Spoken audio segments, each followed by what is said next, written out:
Преку денешната телма амбуланта ќе се обидеме да го избистриме фокусот на вашето гледање. Нема да преку оваа емисија да ја отстраниме вашата диоптрија, но ќе се обидеме да ви дадеме неколку практични совети за тоа кој е најдобриот начин или да ја намалите или пак воопшто да исчезне диоптријата која ја поседувате. За начинот на отстранување на диоптријата, но и воопшто кои се очекувањата, денеска во телма амбуланта зборуваме со доктор Билјана Костовска, офталмохирург од Систина офталмологија. Добро им дојдовте во телма амбуланта. Добро утро, Гоце, драго ми е што сум повторно гостин кај вас. Колку во денешно време, доктор, ке луѓето имаат проблеми со видот од било која причина и било која дијагноза? Па, би сакала да кажам дека со отварањето на нашиот оддел за рефрактивна хирургија забележавме дека кај пациентите со нашите можни апарати и испитувања забележавме дека еден голем број од пациентите имаат поголем проблем со диоптријата. Диоптријата можам да кажам дека едноставно кажано може да биде плюс или минус. Значи, овдека би збореле повеќе за онаа висока диоптрија, дали е миопија или кратковидост или минус, над 6 диоптри или хиперопија, односно плюс диоптрија како што е познато кај гледачите или далековидост. Високата диоптрија најчесто е наследна, значи се наследува од родителите. Многу ретко во фамилијата ја нема, а детето ја има. И верувам многу е важно да се одреди од со самото растење, во самото детство, затоа што доколку некој дете има, да кажеме, плюс 6 или 7 диоптер, тој ќе има малку спорен моторни способности, когнитивни, така да овие деца имаат проблем во развојот. Кога ќе идат во школа, имаат проблем со читање, со завршување на своите домашни, и најчесто родителите ги сметаат дека се тоа дечиња кои што се или хиперактивни или збунети деца, па едноставно не можат, сметаат дека не соработуваат во школа или не сакаат да идат. А едноставно со прегледот точен ќе се види дека во суштина тие дечиња имаат некој проблем, треба да се даде диоптрија и веднаш верувајте кај нив тие секојдневни активности продолжуваат да бидат нормални. Да, најчесто наследната диоптрија се јавува уште со самиот чин на доаѓање на овој свет или пак можеби малку подоцна во пубертетскиот период? Точно така, со самото раѓање тие дечиња веќе имаат поголемо или помало око, во зависност од диоптријата. Ако е минус, тогаш збориме за големи очи, ако е плюс диоптријата, збориме за мали очиња. Секако плюсот не може да се развие, а минусот може да се развие. Што значи висока диоптрија? Верувајте, ние имаме пациенти со минус 10, минус 22-3 диоптри, кои што доаѓаат, се обраќаат кај нас за помош. Значи, една 40 годишна жена која што цел живот носела минус 15, верувате, тоа е навистина едно помагало кое што е тешко секојдневно да се функционира со тие наочари, тешки стакла, дебели стакла кои што тежат, сметаат, па прават. Или порано во минатото кога се правеа одредени хируршки интервенции со многу подзастарени методи на перде или на катаракта, постоперативно одреден дел од пациентите беа приморани да носат доста високи диоптрии, тоа минус 10, минус 12, споменавте и вие. Навистина, јас го немам фатено тој период, да кажам, затоа што сум после 2000-те вработена. Ама се согласувате дека тој бил начинот на... Да, така се решаваше тој таа операција со оставање на окото без леќа и заради тоа пациентите носеа плюс 10-12 диоптри, кои што се многу тешки како наочари и секој ден функционирале со нив. Значи, тоа е дава вид и за далеко и за близко. Навистина, на тоа време немаше такви можности и немало интраокуларни леќи за да може да се имплантираат и затоа пациентите. Па верувам, Гоце, и во денешно време и во некои од афричките држави пациентите се оставаат без леќа само за да нешто прогледаат, затоа што во светот всушност постои дефицит на очни доктори и најчеста причина за слепило не се рефракциите, туку најчесто е пердето и неможноста да тие пациенти се оперираат. Да, ако одиме надвор од оние хируршки интервенции или пак било какви форми на интервенции, до каде се може да се зголемува диоптријата, по оној наследен фактор или пак по природни патишта кои понекогаш се случува да имаме зголемен број на диоптер? Диоптријата, доколку се работи за она малигна миопија, да кажеме, или минус диоптер, може да се развие, како што напоменав, до минус 20, 25, да кажеме. Тоа е нешто што јас најмногу сум го видела. И сме го решиле, секако плюсот исто така може да биде голем, плюс 10, да кажеме.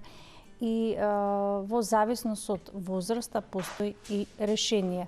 Тука би напоменала дека постои сега една епидемија на миопија, особено кај децата во школска возраст заради употребата на компјутери, лаптоп, мобилните всушност се сега еден вид на компјутер, предизвикува зголемување на диоптрии, предизвикува појава на цилиндар поради користењето на тие електронски апарати, да кажам. Значи би апелирала што барем во текот на ноќта да не се користи и да се прави она америчко правило 22, значи доколку работиме на компјутер или на мобилен, 20 минути, 2 минути гледаме во далечина и ги одмараме очите, за да не предизвикуваме зголемување на таа диоптрија. Например, ако некој наследил да има минус 2 диоптер, да не ги оптеретува очите по 10 часа на компјутер, затоа што таа минус 2 ќе биде предизвика со работата на компјутер да порасне до минус 3 или 3,5 диоптри. Сега го кажам од прилика. Значи, епидемијата на миопија не е само во светот, значи таа постои и кај нас. Ние имаме еден убав проект кој што заедно со USAID, Lions и Систина офталмологија во цела Македонија го правиме во 5 града, веќе скоро ги завршивме, да кажеме. Овие градови ќе идеме во нив, кај децата од 3 до 6 години, да ја откриеме оваа диоптрија, постоење на потреба од ночери и да ги опатиме на своји матични очни доктори, каде што децата со помош на помагала ќе го развиваат видот. Така, што е со оние кои веќе се соочуваат со одредена висока диоптрија, било да станува збор за плюс или минус, кое е решението, каде да го бараат излезот? Па еве да кажеме, кога доаѓаат кај нас на преглед, пациентите со висока диоптрија, правиме прегледи кои што се детални. Тоа се прегледи за одредување на нивната дефинитивна диоптрија, значи на тесна зеница одредуваме диоптријата, правиме снимање кое што се нарекува пентаграм, кое што снимање е многу прецизно, тоа е мапа на предниот дел од окото што се нарекува рожница, да го видиме закривувањето, постоење на цилиндар, нејзина дебелина и така натаму, други параметри. По одредувањето на таа диоптрија на пентаграмот, ја шириме зеницата, каде што го гледаме задниот дел од окото и со циклоплегија се одредува дефинитивната диоптрија. Значи, тоа е еден преглед кој што трае час и половина од прилика, да кажеме, каде што исто така се мери очниот притисок, па на случаен преглед, например, и тоа може да се открие.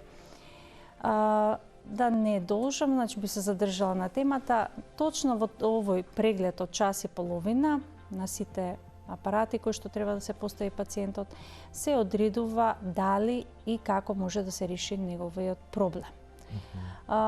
Многу е важна, верувај, анамнезата, разговорот со самиот пациент. Во разговор точно можеме да направиме еден договор како ќе го решиме неговиот проблем. Влијае ли понекогаш високата диоптрија и на целокупното психолошко функционирање на одредени индивидуи? Навистина влијае. Тоа најдобро се забележува, ние имаме направено доста слики со овие пациенти, многу разговори.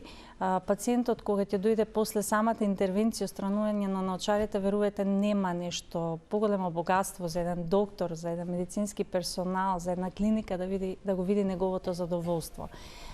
Пациентот како би се третира? Многу ретко се третираат со ласер, затоа што збориме за висока диоптрија. Најчесто се третираат со имплантација на факични леќи, доколку се работи за млади луѓе од 20 до 40 годишна возраст, или со имплантација на мултифокални леќи над 40 година. Секогаш интервенцијата се прави во договор со самиот пациент. доколку, еве да напоменам што значат тие факични лети. Тоа се работи кај млади пациенти, тоа се нови интраокуларни лети кои што ги работиме заедно во партнерството со клиника Светлос под надзор на професор Габрич. Тоа се лети кои што во светот се употребуваат само неколку години, а верувате ефектите се огромни. Значи ако некој младо дете од 22-3 години има минус 12 диоптрија, со ставањето на тие лети кои што самата имплантација е многу лесна, речето е само 2 мм, нема болки, веднаш после самата интервенција се оди, пациентот гледа. Значи најчесто се работи на двете очи, ретко е само на едното око и пациентот кога доаѓа следниот ден, он навистина гледа.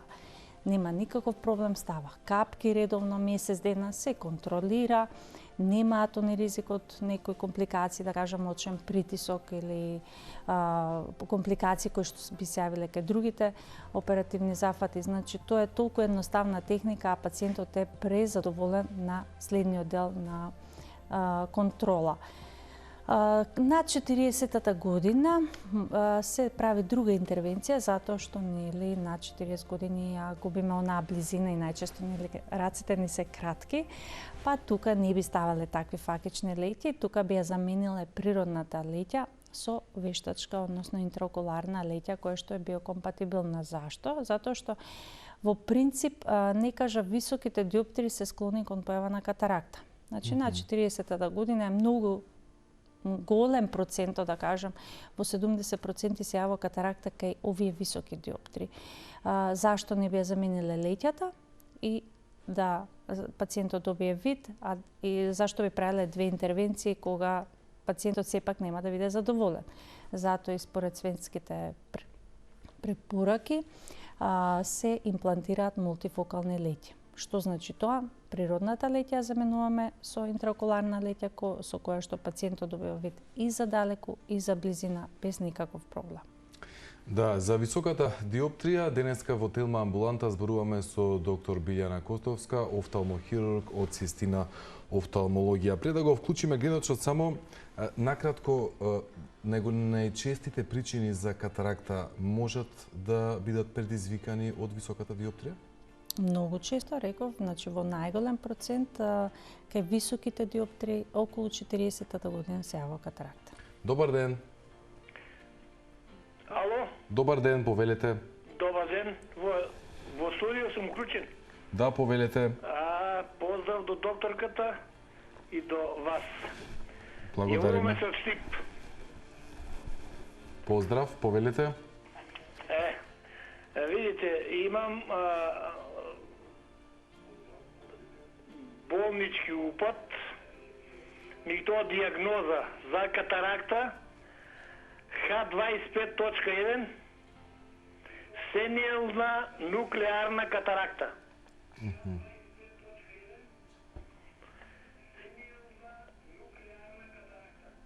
Да, на левото око. Добро. Тоа е се? Прашањето до докторката, како можам да стапам во контакт, да се пријавам, да видам што како е и дали работат со фондот. Добро, благодарам за јавувањето. Докторке, кој е вашиот коментар? Пациентот може да се јави кај нас во Систина офталмологија да закаже преглед. Јас сум доктор Билјана Костовска. Катарактата кај нас едноставно се решава. Тоа е една интервенција која што трае 7 минути со локална анестезија. Да, работиме со фондот, иако е многу мал бројот, можам да кажам дека работиме. Добар ден. Добар ден. Повелете. Имам син кој е 17 годишен и кој е во минусна диоптрија, речиси 4 минус. Сака да направи лазерска операција, корекција на диоптријата. Која е оптималната возраст кога може да се пристапи кон таа операција и кои се последователни ефекти, дали ќе се намали диоптријата и дали ќе се подобри видот? И дали и овие операции подлежат под фондот кај нив? Благодарам. Пријатно. Поздрав. Убави прашања. Рефрактивната хирургија се работи секогаш кај пациенти над 18 годишна возраст, кај помали адолесценти не се работи. Значи, добро е да дојде детето, да се испита, да се направат сите тестови кај нас, за да се види состојбата на неговата рожница и очното дно. Не напоменав дека високите диоптрии бараат контрола на очното дно еднаш годишно, така да ова дете треба да се прегледа. Другото прашање дали подлежат на фондот? Не, тоа лазерските интервенции се сметаат за естетска операција и не подлежат на фондот. Доктор Костовска, кој е вашето искуство како шеф на одделот за рефрактивна хирургија? Постои ли диоптрија која не може да биде отстранета од страна на еден офталмохирург кон пациентите? Интересно прашање, Гоце. На вистина пациентите кои ќе дојдат кај нас доаѓаат со голема желба веќе да не носат очни помагала. И ние се трудиме да ги задоволиме нивните барања, иако понекогаш морам да кажам дека некој од пациентите, еве например, ако е 17 години, нема да може да се интервенира. Доколку има проблем на задниот дел од окото, исто така нема да може да се направи некоја лазерска операција. Зошто не може да се интервенира? Затоа што кај има случајно откриени пациенти со синдроми на задниот дел од окото, со мембрани, дегенеративни промени, каде што ризикот е огромен да се направи некоја операција. Сепак оваа интервенција може да се искомпликуваат? Точно така, може да настане аблација на ретина, може да се јави, обично може да се јават пациенти со глауком, кои што ако направите интервенција, ќе се влоши нивната состојба. Особено ако се работи за млади луѓе 25 годишни, каде што тој глауком тек ќе се развива во текот на нивната старост. Значи, од 100 пациенти, можеби ете еден не е кандидат за рефрактивна хирургија, меѓутоа на вистина другите пациенти се најчесто комплетно решени. Уште едно прашање убаво постои гледачката, дали е комплетно се решава диоптријата. Секогаш пациентот, кога доаѓа во нашиот кабинет оддел за рефрактивна хирургија, отстранувањето на диоптрија значи добивање на диоптрија 0. Значи, ретко кога има остаток на диоптрија. Во исклучителни случаи, ако се работи, например, за повисок цилиндар, пациентот не носи ништо и секако дека од 6 диоптрија, ако го намалите на 4, он ќе биде презадоволен, како што не носел ништо, ќе остане со некој 1,5 диоптер или 2, кој што на вистина многу нема да значи. Па да, и од некоја висока диоптрија која ќе се намали на 1 или 2, така, исто како да немате. Така е, точно. Добар ден. Добар ден. Повелете. Во програма сум? Да, повелете. Поздрав до вашата емисија. Јас имам едно информативно прашање до водителот. Ме интересира која докторка гостуваше во недела, значи завчера, на 19-ти, во вашата емисија Телма Амбуланта, изборуваше во врска со мали деца кои што покасно прозборуваат. Јас се вклучив покасно, не разбрав која е докторката. Ако може, и ако сакате да ми кажете која докторка беше и како можем да искомуницирам со нејзе и... Да, информации во режија превземете да ја информирате гледачката. И ве молам да со вакви прашања надвор од темата да ја оставиме по завршувањето на емисијата, да не го трошиме времето. Имаме ли друг гледач кој би зборувал на оваа тема? Добар ден. Добар ден. Повелете. Едно прашање до вас. Често пати ја пратам емисијата ваша, меѓутоа одредени грани, рецимо од травматологија или од други некои, ретко ќе упуштите или урологија гости не викате, претежно тај дел. Добро, да викнеме уролог. Ќе викнеме, благодарам. Добар ден, имаме ли друг гледач? Денеска зборуваме за висока диоптрија, урологија во некоја следна прилика. Добар ден. Добар ден. Повелете. Имам едно прашање до докторката. Ајде. Вака кратко само, како што само спомна докторката, денешните деца буквално висат пред компјутери, телевизори, таблети. Која е препораката ние како родители за колку време да им дозволиме дневно да поминат пред овие апарати. Дали постои правило сега за ова, ама добро интересно прашање. Многу интересно прашање. Спомена и докторката, особено во вечерните часови, да се избегнуваат колку што можат овие уреди. Точно, во вечерните часови да се избегнуваат уредите и преку денот колку е можно повеќе да излегуваат во надворешната средина, да имаат некои игри со другите деца, на што поголемо светло на сонце и го кажав правилото 20 минути, 2 минути.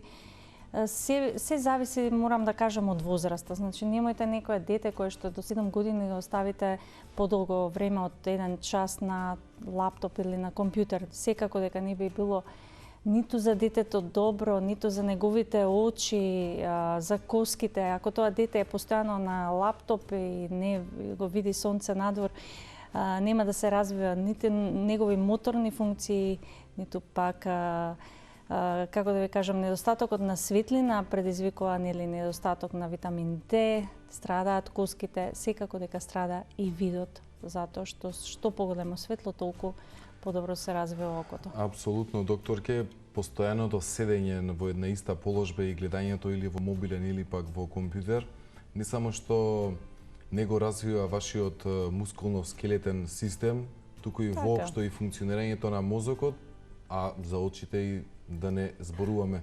Лазерската корекција на диоптријата има голем број на предности?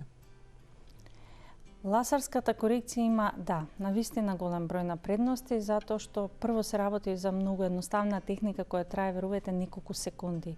Една диоптрија се отстранува за 3 секунди. Можете да замислите колку е тоа брзо и колку тоа пациентот додека легнал, веќе се завршува интервенцијата за неколку минути.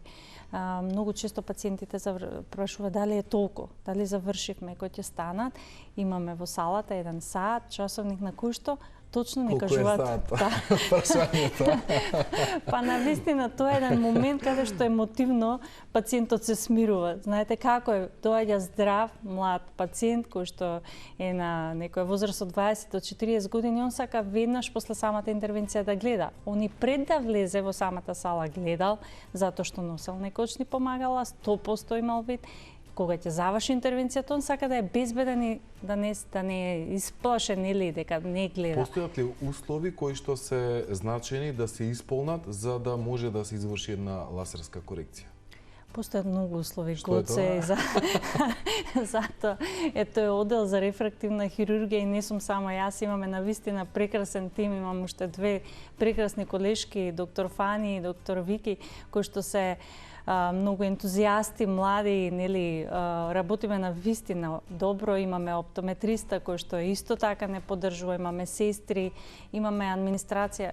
Тоа е еден тим кој што на вистина, верувајте, да не го зборам и менаџерскиот маркетиншки дел, каде што ако еден дел од тој синџир не функционира, верувајте дека постои можност да се случи некоја грешка. Од самото викање на пациентот по име и презиме може понекогаш да се сгреши. Не се сгрешило затоа што на вистина функционираме тимски, тоа е уиграна работа. Тоа е еден систем кој што е светски, да кажам, кој што професор Габрич го пренали кај нас, тоа е едно копи-пасте на тој цел систем за функционирање каде што постои една безбедност на пациентот, како во однос на неговата корекција, така и во однос на оној емотивниот дел. Како тече процедурата за лазерска корекција? Пациентот... Еве, замислете дека јас сум пациентот. Така. Еве, например, на дента на самата интервенција, кога е завршено целото испитување, значи во денот на интервенција не би правеле испитување ке тебе. Значи би ги направиле претходниот ден или некој ден претходно. Значи кога ќе дојдеш ке нас, повторно и гледаш нашите лица на администрација кои што ти се познати, седнуваш, разговараш со нив, влегуваш во прва кабина каде што повторно се испитува твојот вид со наочери да видиме дали истата диоптрија или нешто меѓу време се сменило. Седнуваш, се дава таблета за смирување и за болка, кои што се даваат превентивно затоа што нели како млади луѓе секогаш се вознемирувате. И во некој краток период од 10 минути треба да се влезе во сала, претходно се ставаат капки анестетик, влегуваш во сала, тука е повторно твојот познати со кој што си разговарал, тука сум јас со колегите и со инженери екипа, да кажам, кои што го раководат ласерот. Додека ти влегуваш натре, инженерот ја внесува твојата диоптрија во компјутерот. Системот е толку безбеден да постои можност и доколку ги мрдаш твоите очи, тој систем да те прати до одреден момент или во одреден момент кога ќе се изгуби од видно поле да прекине. Значи, постои огромна безбедност со нашиот ласер. Легнуваш, тоа рековме, се стават повторно анестети капки, не може да мрда твоето око затоа што во принцип има едно инструментче каде што се отвара и не може да трепкаш. Тоа трае неколку минути, како што кажавме, се чувствува еден многу мал притисок кој што трае 10 секунди и потоа самиот ласер кој што трае од 5 до 15 секунди во зависност од диоптријата. Ако имаш 2 диоптри, тоа би било многу кратко или поголем диоптер, да кажем до 15 секунди. Се затвара едното око, се работи другото око. Од кога ќе станеш, значи го гледаш нашиот часовник, не кажуваш колку е точно времето и одиш повторно во трета кабина каде што се испитува, се гледа твоето око на биомикроскоп како изгледа и ти даваме комплетно совети, значи добиваш комплетно упатство на кое што може повторно да си прочиташ работите што например не би ги слушнал или би ги заборавил. Сестрата објаснува дека не смеат да се допираат очите, дека не смее да се намигнува, нели 2 дена ќе внимаваш и нема да намигнуваш побавите девојки и после тоа е следниот ден на контрола. Тоа е, да кажам, се со тоа завршува, да кажам, оној период стресен и после тоа веќе функционираш најнормално. Другиот ден може со ночери за сонце да одиш да испиеш кафе, да одиш на работа, секако да не го допираш окото и да не ставаш текуча вода во око. Ајде да го слушнеме и прашањето на гледачот или гледачите кои веќе ги имаме на линија. Добар ден. Добар ден. Повелете. Овака сакам да прашам докторката. Ја имам 70 години. Носам научи, значи, на левото око диоптрија. Ало? Носам да, повелете. Значи, 1,5, а на десното носам 0,5. Ја на левото, кај што имам 1,5, имам и цилиндер. Сега ме интересира, после операција ке на пример на перде, пошто имам перде, дали би носил пак новошари, а и што е тоа цилиндер ме интересира, дали ќе прави проблем при операција цилиндерот што е на левото око. Добро, благодарам. Кратко, докторке, па благодарам на многу убаво прашање. Рефрактивната хирургија значи решавање на катарактата на пациентот, гледачот, со леќа кое што комплетно ќе го изгуби диоптерот. Диоптерот на самото око и цилиндерот. Цилиндерот воопшто не е проблем, значи постојат леќи кои што имаат корекција и на цилиндар, и на диоптер, и мултифокални леќи кои што ја решаваат и далечината и близината. Значи, многу по прашање, гледачот не треба да носи наочари постоперативно. Со самата операција се отстранува пердето, меѓутоа се отстранува и диоптријата. Не е проблем тоа што има 70 години, нели? Никако, мојот најстар пациент е 94 години. Нека се здрави и живи. Добар ден. Добар ден. Повелете. Видите, ја имам едно прашање до докторката. На возраст сум од 65 години. Во младоста, а и сега, имав диоптрија -5. Тега мене ми е -3. Меѓутоа ми се јави друг проблем. На едното око, на десното око ми се јави некоја израспита на мембраната на ретината. Сега операцијата имам сознание дека е многу комплицирана. Дали мора да се направам операција или пак може и да останам со тој диоптер? Добро, благодарам. Диоптерот не е проблем кај гледачката, проблем е таа мембрана која што се наоѓа на задниот дел од окото. Па не може да се каже веќе дека е проблем. Верувате, кај нас на нашата клиника се работат тие интервенции, траат некој час до час и половина. На вистина немојте да се плашите, тоа е интервенција која што е веќе секојдневна и без никакви компликации. Така да треба да се јави, да се прегледа на нашата клиника и секако сметам дека ќе биде задоволна. Добар ден за следниот гледач. Добар ден. Повелете. Поздрав до докторката и до вас. сакам да им се благодарам на докторката, задоволна сум многу. Се оперира пред 5 години, се најубаво ми е од катаракта. Фала многу, поздрав до докторката и до вас. Многу сум задоволна. Видот ми е преубаво, светло гледам. Фала многу од незе. Благодарам за убавите зборови, навистина ова е тоа за кое што ние работиме. Да, моето следно прашање беше, вие како специјалист офталмохирург, кои се вашите впечатоци? Луѓето ја прифаќаат ли оваа лазерска корекција на уништување на некој начин на диоптријата? Пред малку споменавте целокупната процедура за тоа како се одвива за отстранување, но се уште е како еден новитет или пак луѓето веќе на тој начин функционираат, односно ја препознаваат и тоа сакаат да го направат? Па, верувам се веќе пациентите доаѓаат спремни и едноставно со голем ентузијазам, оптимисти, сакаат да ја направат самата интервенција, веќе не чувствуваат како една безбедна клиника, каде што навистина добиваат еден вид на гаранција со која што после операцијата ќе гледаат. Зашто? Затоа што рековме, кога ќе се направат сите испитувања и ќе се реши дека тој кандидат е за лазерска интервенција, навистина тој е кандидат за лазерска интервенција. Покрај тоа, рефрактивната хирургија може понекогаш да заврши со овие, рековме, имплантација на леќи, значи точно одредуваме кој тип на интервенција ќе направиме. Само после интервенцијата не треба да се намигнува, така? Никако. 2 дена. 2 дена, ништо. Добро, одиме со следниот гледаш. Добар ден. Добар ден. Повелете. Сакам до докторката да се јаваме да прашаме. Ајде, повелете, во студио сте, во емисија. Од Кочани, 62 години, имам притисок у двете очи, ставам капки тимолол и азот. Докторката од Кочани ми даде научари плюс 0,25 и минус 3. Сега, кога ставам капките и со научарите кога излавам, слабо гледам.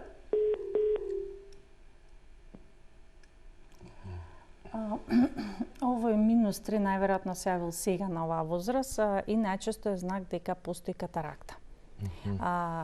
Гоце, еден возрастен човек на 60 години кој што до тогаш никогаш не носел научари, доколку има потреба од таков минус цилиндар или диоптер, значи дека има катаракта. Земањето на научари нема да помогне затоа што има перде. Катарактата се нарекува перден, натрешно перде. Пердето додека не го тргнете, да, тоа зрее. И веќе не постои оној мит дека треба пациентот да чека да созрее пердето. Напротив, кога имате перде, се оперирате. Колку е по-нематурно, по-незрело тоа перде, толку поедноставно се завршува самата интервенција.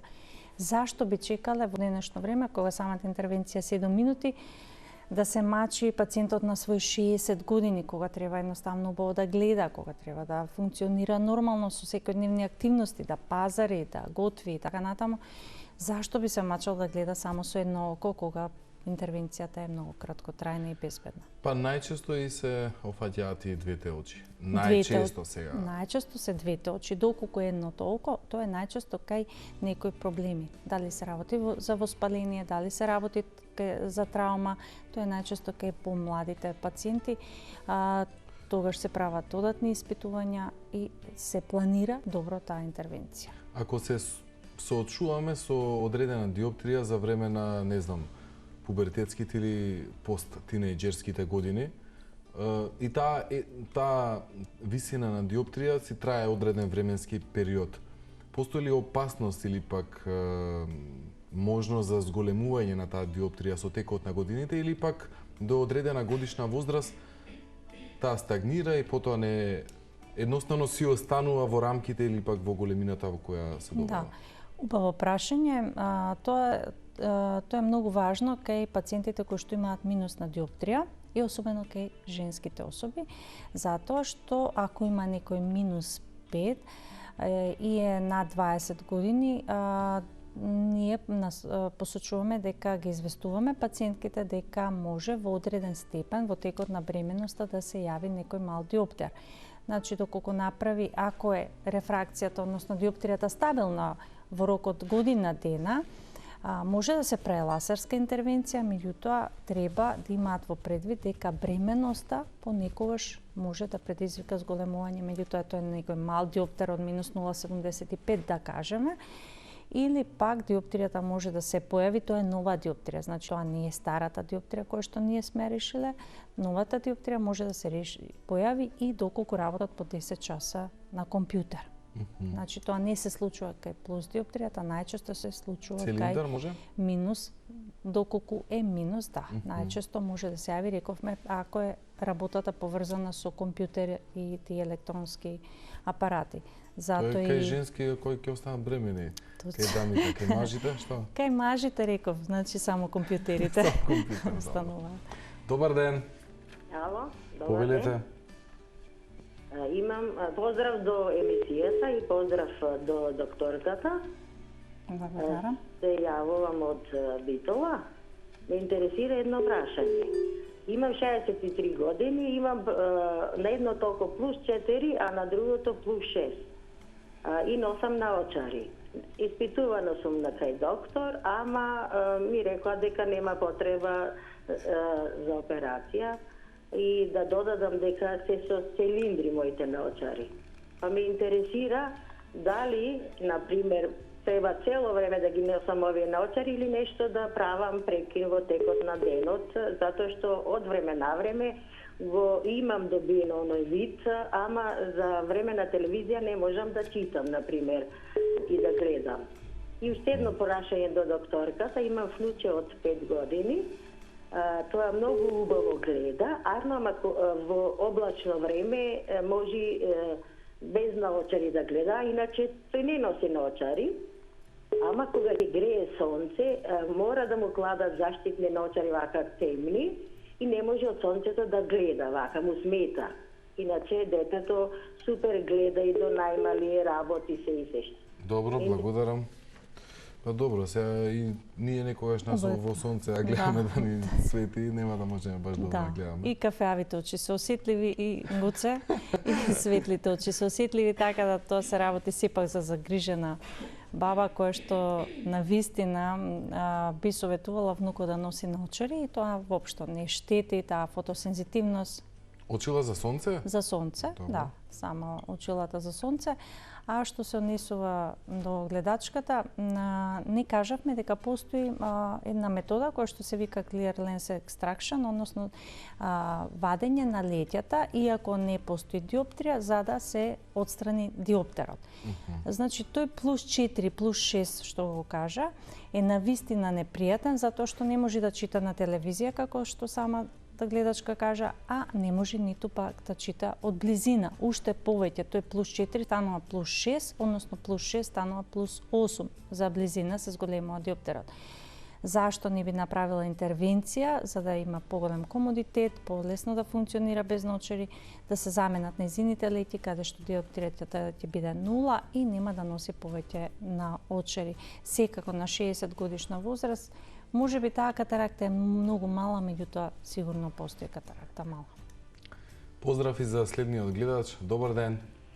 Добар ден. Јас покасно се вклучив во емисијата. Моето прашање до докторката е дали има одредена возраст за лазерска операција, бидејќи син ми носи диоптрија, има 12 години и дали после лазерската операција, да кажеме, не носат наочари, од што зависи тоа?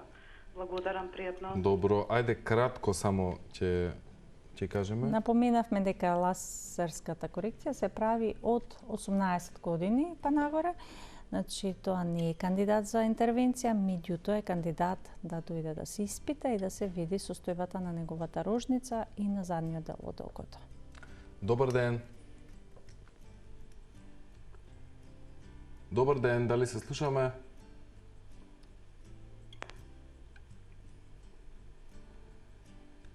Дали се слушаме? Добар ден. Добар ден, поред телефонија е пациент на доктор Билјана Љупчо. Немам никакво прашање, само да ве поздравам и вас во студиото и да кажам едно големо благодарам, од имав 2 операции, ајде 3 да не речам, и јас сум презадоволен како претходната гледачка. Доктор Билјана, поздрав до тебе и до сите таму во персонал. Голем поздрав и до вас и до вашата фамилија. Прекрасна фамилија. Да, добро. Ова е и одлично кога ќе се слушнат задоволни пациенти, значи дека мисијата која ја водите и успешно си ја завршувате, затоа што на крајот на криштата тоа е најважната цел, не само на оваа емисија, туку и воопшто во функционирањето на вашата проблематика. Точно така, Гоцепе, и вашата емисија е многу гледана и се надам дека секогаш вака ќе бидете актуелни. Да, се надевам дека допираме до граѓаните, верувам и сум убеден и дека на тој начин влијаеме за подобрување на нивната здравствена состојба. Ако имаме уште еден гледач, ќе го вклучиме во програма. Добар ден. Пред 26 години се прави плаце на ретината. Добар ден. Да, оставете го телевизорот, зборувајте си преку слушалка. Пред 26 години се прави плаце на ретината на левото око. Сега има катаракта. И сега има ли гаранција нешто, на десното око има атрофија, операта? Добро, благодарам. Ласерот на ретината е направен заради безбедност и некои промени кои што се случувало на периферијата на ретина и тоа е навистина една превенција која што возможува да се направи операција на катаракта безбедно. Значи не треба воопшто гледачот да се загрижува. Напротив, треба да се прегледа убаво, да се види дали тој ласер треба да се повтори или не и доколку нема потреба да биде безбеден, дека може да се направи интервенција на катаракта. Често пати постои една дилема кај граѓаните кои имаат релативно мала диоптрија, дали плюс или минус 1, 1,5 или слично, дали веќе препишаните очила да ги носат постојано или пак да не ги носат, па нивниот очен мускул да се адаптира и да се приспособува на веќе зададената или пак веќе диоптријата која ја поседува. Хајде едноставно да објаснам. Ако се работи за многу мал диоптер, како што рековте, минус 1, значи тоа секако дека зависи од самиот пациент. Ако вози кола, сигурно дека ќе има потреба од тие наочари за да биде безбедно неговото возење и за него и за останатите учесници во тој сообраќај. Доколку гледа телевизија, има голем екран, може и да не му треба тие наочари, доколку се наоѓа во друштво, на вечера, на ручек. Нема потреба од тие наочари. Зашто? Затоа што тој мал диоптер не предизвикува намалување на видот. Самиот пациент има добар вид и добро гледа. Сега, ако јаде риба со ситни коски, тогаш треба да има обавезно плюс 1 и да гледа подобро блиско, да. Затоа реков, зависно од околностите и неговата работа и неговиот секојдневен живот.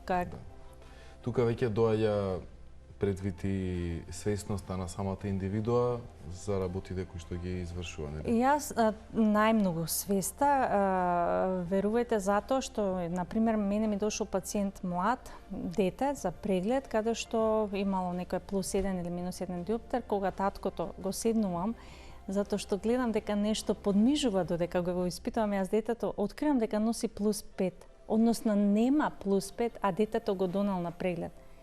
За мене тоа беше една фрапантна состојба, јас не можев да верувам дека може родител да биде толку несовесен, значи да го вози своето дете, а да не носи наочари.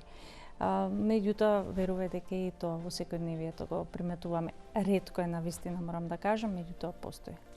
Имаме ли гледачи кои веќе не чекаат? Ајде, добар ден. Добар ден, поздрав до докторката, поздрав и до вас. Благодариме. Имам вака едно прашање за докторката. Ме интересира, јас сум на возраст од 37 години и имам диоптер плюс 1. Ме интересира до која е старосната граница за одстранување на ласерска диоптрија. И плюс дали може да се отстрани со ласерска диоптрија и како мушички пајажинки ми се појавуваат наочире. Тоа веќе 7 години ми рекоа дека е. И не е ништо страшно. Дали се отстранува тоа со ласерска корекција? Добро. Убаво прашање на гледачката. Навистина не можам да кажам дека постои некоја горна граница. Имаме пациенти од 50 години кои што се направени со ласер. Меѓутоа, плюс 1 е многу мала диоптрија.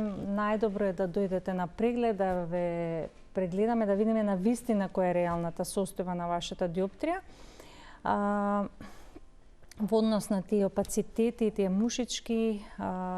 Од што може да се појават или пак самото... како одредени сијалички? Така, самото старење на тоа стаклесто тело понекогаш доведува, тоа е гел, кој што понекогаш доведува до кондензирање и стварање на некои точки кои што се шетаат во видното поле. Навистина тешко не може да се отстранат и најчесто се навикнуваме и привикнуваме во секојдневието да функционираме со нив. Да, кои се вашите совети за луѓето кои што можеби или се уште се двоумат или пак забележуваат дека можеби не фокусираат баш најдобро со нивните очи, но се уште не се одлучиле да заминат на офталмолог да направат преглед, а со текот на времето многу интензивно може да се зголеми нивниот диоптер? Знаеш како Гоце, многу е битно. Јас би ги советувала како што прават систематски прегледи на крвна слика, така еднаш годишно да одат на очен преглед, да се направи преглед на нивната диоптрија, меѓутоа да се прегледа очниот притисок и да се рашират зеници, да се види очното дно. Доколку се направи таков еден комплетен преглед, докторот знае дали треба и додатни прегледи, пациентот ќе биде безбеден и може да функционира нормално. Така да, особено кај пациентите што се над 50-та година, би советувала еднаш годишно да се прават овие прегледи. Да, за високата диоптрија, третманот и очекувањата, денеска во Телма амбуланта зборувавме со доктор Билјана Костовска, специјалист офталмохирург од Систина офталмологија. Билјана, благодарам Гоце. Баш убаво што ги информиравме гледачите на оваа тема, која е и тоа како значајна, па и секојдневно присутна, а вие во Систина офталмологија и тоа како знаете добро да ги отстраните овие проблеми. Навистина ми беше драго што сум повторно гостин и се гледа дека сте доста актуелни. Засипнав со нашите одговори, меѓутоа се надевам дека бевме добри и дека дадовме добри одговори. Можеби во изминативе 50 на минути не го избистривме вашиот вид, но се надевам дека го избистривме вашето знаење кога станува збор за офталмологијата. Не заборавајте кога ќе забележите одредени проблеми со вашиот вид, веднаш да посетите офталмолог.